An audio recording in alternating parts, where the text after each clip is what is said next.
Akala ni Cinderella na siya ay isang tunay na prinsesa. Baka nakakalimutan niya kung sino talaga siya. Tama! Siya ay... diba, katulong nga lang natin siya sa bahay. Kailangan natin siyang ibalik sa dati.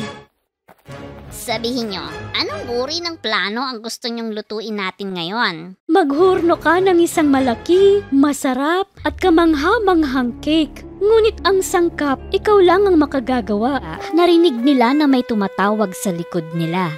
Cinderella! Hintay!